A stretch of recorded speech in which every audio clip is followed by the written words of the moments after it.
Le péché mortel est une possibilité radicale de la liberté humaine, comme l'amour lui-même. Il entraîne la perte de la charité et la privation de la grâce sanctifiante, c'est-à-dire de l'état de grâce.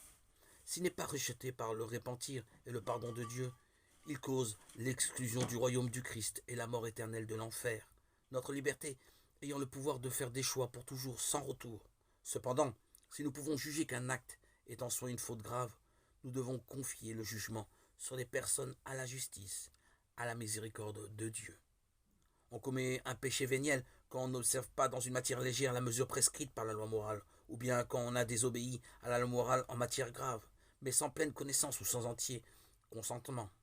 Le péché véniel affaiblit la charité. Il traduit une affection désordonnée pour des biens créés. Il empêche les progrès de l'âme dans l'exercice des vertus et la pratique du bien moral.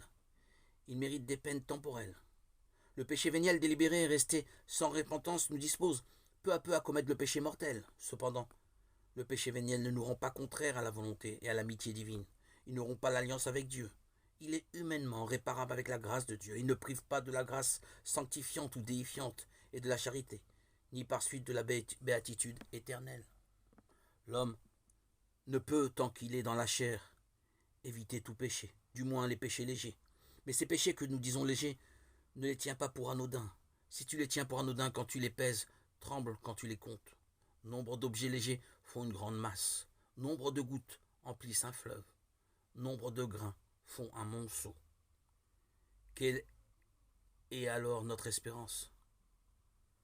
Avant tout, le regret, la repentance. Quiconque aura blasphémé contre l'Esprit Saint n'aura jamais de pardon. Il est coupable d'une faute éternelle. Marc 3, 29. Il n'y a pas de limite à la miséricorde de Dieu. Mais qui refuse délibérément d'accueillir la miséricorde de Dieu par le repentir rejette le pardon de ses péchés et le salut offert par l'Esprit Saint. Un tel endurcissement peut conduire à l'impénitence finale et à la perte éternelle.